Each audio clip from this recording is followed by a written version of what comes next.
John. I'm Frank. We've got a pick five here, starting race five at Laurel Park Saturday afternoon. And John, this is really a nice sequence we've got here. We've got two stakes, two allowances, and a maiden race for 2-year-olds. So a lot of interesting stuff we can do here. Yes, it's a fantastic sequence. The whole card on Saturday is really tremendous. Every race has at least 9 horses in the main body. Both stakes are amazing. Definitely a fantastic day to play Laurel, assuming you haven't already tapped out on the great Thursday and Friday cards. Save your Well, bankroll. yeah, save a little because you're going to want Yeah. to play this late pick five, see what John's got, see what I've got. We both got tickets that are going to be around mid 30s dollars. Mine's 36. Yours is, I think, 37.50, something like that. 37.50. Yep. Okay. So uh two playable tickets. We're gonna cover, as you'll see, a lot of similar horses. He goes a field in a place or two. I go a field in a place or two, but gonna be in pretty similar spots. Let's start with race five. This is a Maryland bred allowance going 5.5 furlongs on the main track here. John, you're gonna single in this spot. I'm gonna use two. I'm going to use your single. I'm going to use one of two Gary Capuano horses. I think he's got three entered. I think he's going to use two. I'm going to pick one of the two, the one that remains in of the two of the three. It's a little complicated. We'll get there in a minute. Talk about Doc Linkus. Number three, Doc Linkus is my top pick and my single because I do want to spread out in a lot of the other legs because they are very wide open. So I found two singles in this sequence. He's one of them. We'll get to the other in a moment. Doc Linkus really hasn't run a bad race in 3 starts. I mean, he broke his maiden very impressively by 6.5 lengths. Then raced at this level next time out, lost to Celtic Contender, who went on to win the Maryland Million Sprint and is in the city of Laurel later today. Then sat the trip and beat a very nice first level field last time out. He's lightly raced, has a lot of upside, is going to get a great trip just off the pace. And I also feel like, at least from my vantage point, your mileage might vary. If you don't use him, you'll have to spread quite a bit. And I feel like I'd rather spread in other races and kind of lean on him. Yeah, no, he's obviously a major player. I think you kind of almost have to have him on the ticket after his last couple efforts. He has run two very good races. That last race, it was kind of a whole bunch of, head of the lane. It looked like it could go a lot of different ways, and he kind of inched away to win pretty nicely there. Laddie Dance, who is third at 57-1, is in this spot as well. So Gary Capuano, as I mentioned before, has three entered in this spot. He's got the 4 horse Cattivo Ragazzo. He's got the 8 Haley's First Notion. He's got the 12 Intrepid's Legacy. I'm going to lean on either the 8 or the 12. I think one of them will run and one will not. Both of them have Heavy on Toledo named. Of course, I'm using Doc Linkus. Haley's First Notion was a horse won his first 2 starts, looked very impressive doing it, then was kind of nowhere in the start of NASCAR, coming back off a lengthy layoff if he runs in this spot. Intrepid's a legacy. Things have gone just a bit sideways. He won 4 straight at Delaware Park over the summer. In his try for a fifth, he got cooked on the front end. There was a horse in that race named Little Ruru, who's a pretty good 4.5 furlong horse at Charlestown, who really kind of just pressed him into defeat. Little Ruru ended up finishing last, but Intrepid's Legacy, no answers when other horses, Atomic Tone came to him, ended up giving up second late as well. Tried him on the turf, no good. Back on the main track, I think he can run pretty well in this spot if he posts. Yeah, both Capuano horses I think are pretty live. Haley's First Notion has had a very good recent work tab. 3 bullet drills since mid-October for Capuano. Should be able to run a big race first off the bench. Intrepid's Legacy, he had that 4 race win streak, but they were against maidens and starter optional foes. He's getting a bit of a class test here. Outside draw, not going to do him any favors either. Um, he has a shot, but I think if Doc Linkus runs his best, it might be another day for Intrepid's Legacy. On to the 6th race. It's a first level allowance going a mile, 1 turn mile here. John's going to go 5, 6, 7. I'm going 6, 7 here. You've got Vaccination, War Master, Hit the Road Jack. Hit the Road Jack, probably going to be the favorite in this spot off Pretty good efforts and just an okay try in the Maryland Million Classic. And the winner came back with just an okay try against allowance horses, John. Yeah, and I mean, hit the road Jack all Maryland week long. He ended up being kind of the steam horse. He was 20-1 on the morning line. Folks were talking about him all week. Ended up going off at 9-1. And for getting such a big class test, he did not run a bad race. Came in fourth, matched his career best figure on the Brisnet scale. Think he's live in this spot. I do want to talk about the one horse I'm using, who you are not. That is Vaccination. He has a bit of an unsightly career record in 22 starts. He's won 3 times, come in second 10 times, but he does have great late pace, closed well, and missed by a neck in his last try on dirt, going a mile and an eighth. He'll be able to close down that long 1/3 mile stretch. Think if it's even a moderate pace in front of him, he'll have every shot to run everybody down.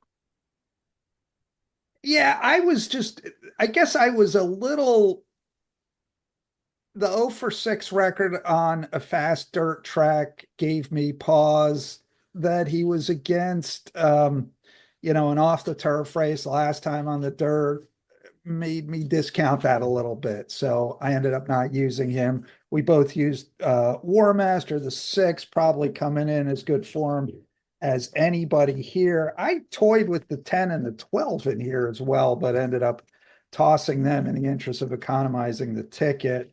Um, let's head to the 7, Safely Kept Stakes, $100,000, 7/8 of a mile, 3-year-old fillies, race named for the great Maryland bred Hall of Famer, Safely Kept, who won the Breeders' Cup Sprint when Dejour jumped the Mm-hmm. shadow.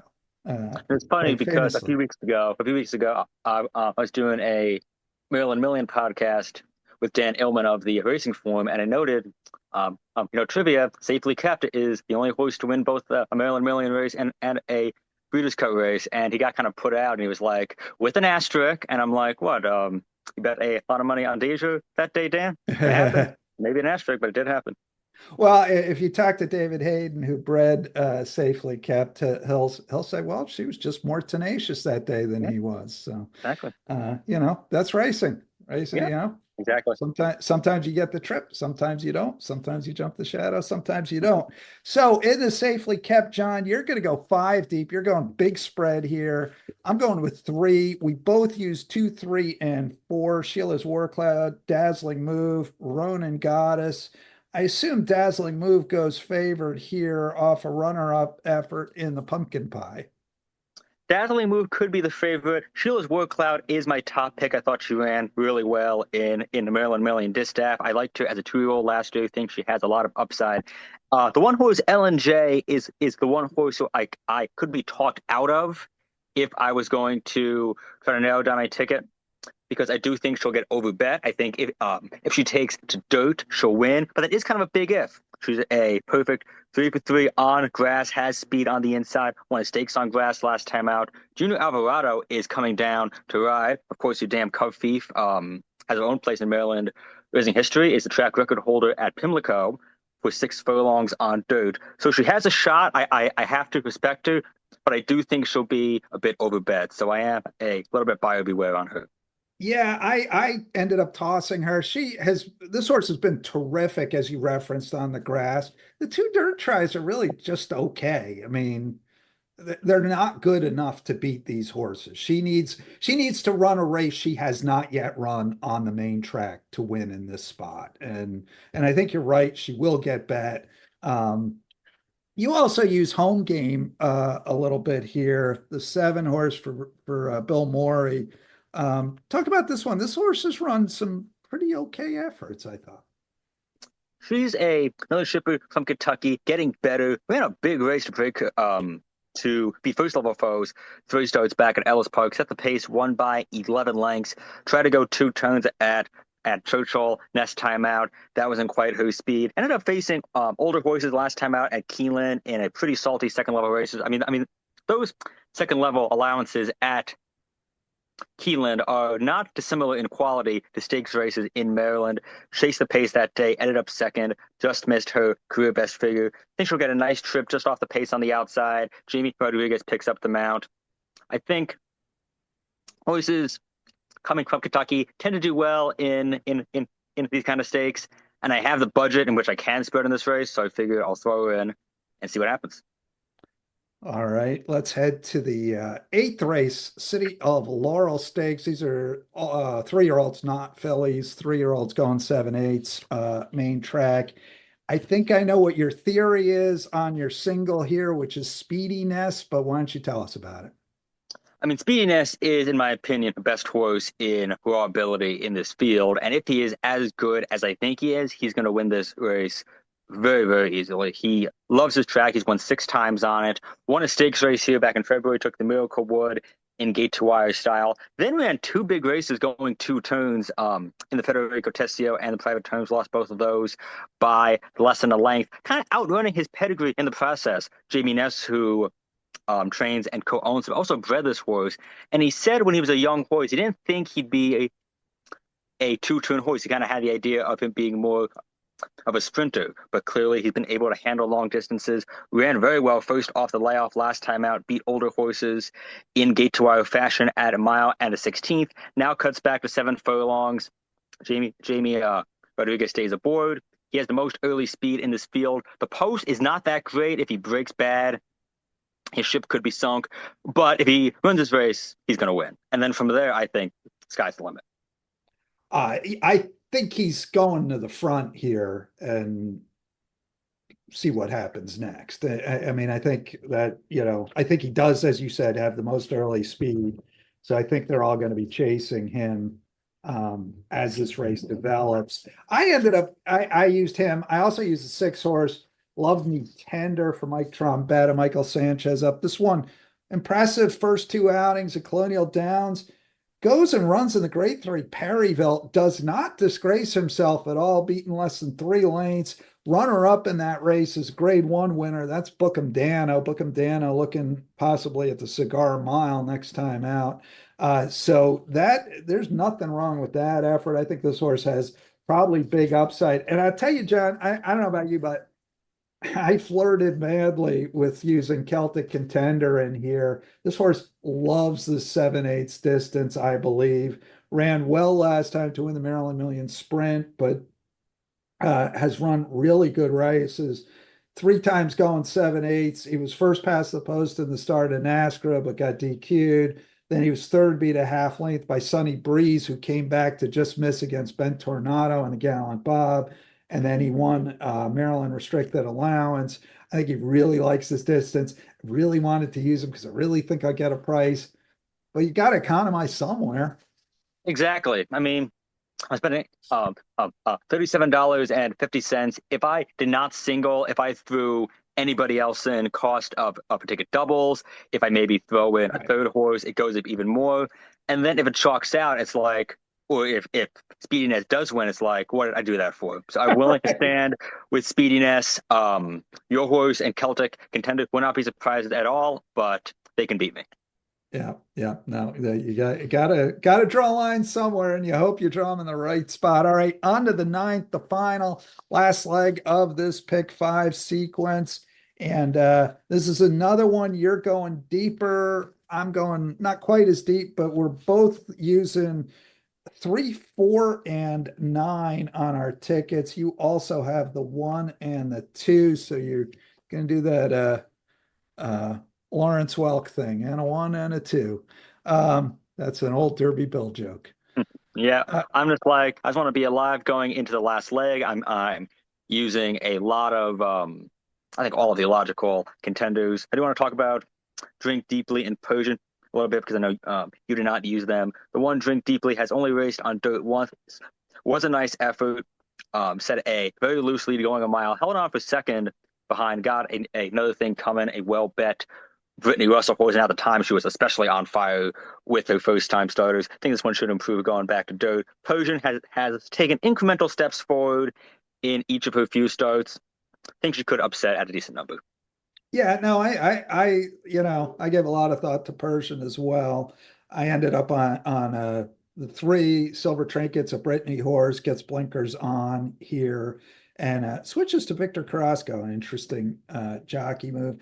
The 4, I think, is a little interesting. Sabra's Song, Salzman Jr. This horse has a lengthy work tab, was working fast worked in April, then July, August, September, October, bunch of bullets there. The Salzmans like win early horses. Bird and Grady LLC have had some of those horses with John Jr. They buy these horses in the hopes that, we get this horse out at 2, break his maiden sprinting.